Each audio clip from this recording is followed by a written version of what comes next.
আসসালামু আলাইকুম বন্ধুরা, ভিডিওটি আপনারা ইতালি থেকে দেখতেছেন। আজকের ভিডিওটা হচ্ছে বর্তমান ইতালিতে সারভাইভ করা খুবই কষ্ট যেমন যারা নতুন মানুষ আসে লিবিয়া দিয়া, তাদের প্রসঙ্গে আমি কথাটা বলতে চাই। লিবিয়ার থেকে আইসা কিছু ক্যাম্প আছে, খুব তাড়াতাড়ি ইতালিতে কাগজ হয়ে যায়।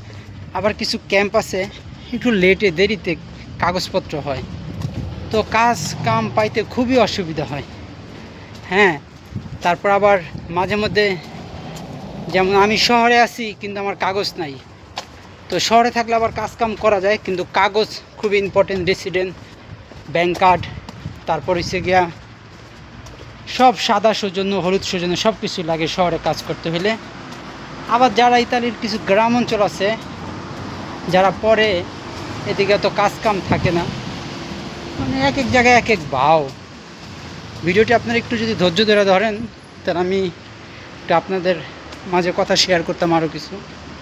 তো মানে ইতালিতে যা দেখলাম, বেশিরভাগই ভাগ্য খুব ম্যাটার করে। পরিশ্রম দেয়া ইতালিতে কিছু হয় না। ইতালি বলতে না, প্রবাসের ক্ষেত্রে ভাগ্যের খুবই মানে চাকা। ভাগ্য না থাকলে সব কিছু করা যায় না। একটা মিনিট আমি সিগন্যাল পার হইতেছি।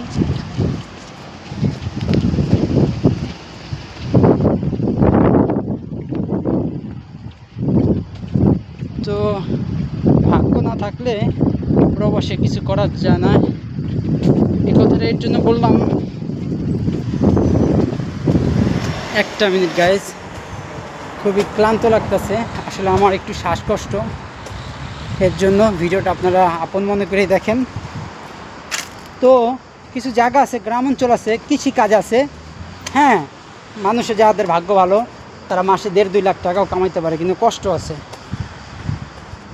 তারপর কিছু জায়গা আছে যে জায়গাতে আপনার গিয়া গ্রাম পাহাড় অঞ্চলে কিন্তু কোনো কৃষিকাজ নাই, শুধু ভুট্টা ক্ষেত, গম ক্ষেত, ধান ক্ষেত, ঘাস ক্ষেত, যেগুলো মেশিনই লাগায়, মেশিনই হয়, তো কাজ কামের অতটা থাকে না।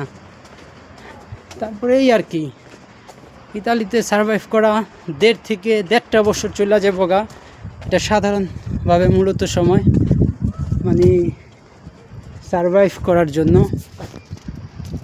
তো এই আর কি। আচ্ছা, সিগনালে নাই, আমি যাই। তো এমন আর বিষয়। তো ভিডিওটি কেমন লাগলো তো আপনারা অবশ্যই কমেন্ট করে জানাবেন। আরও আপডেট দিতে থাকবো। চ্যানেলটা প্লিজ সাবস্ক্রাইব, যদি নাও করতে মন চায় একটা লাইক করে দিয়ে এই ভিডিওটার নিচে যে একটা লাইক। আর যদি আপনার মন্তব্য জানাতে মন চায়, কমেন্ট করে জানাতে পারেন।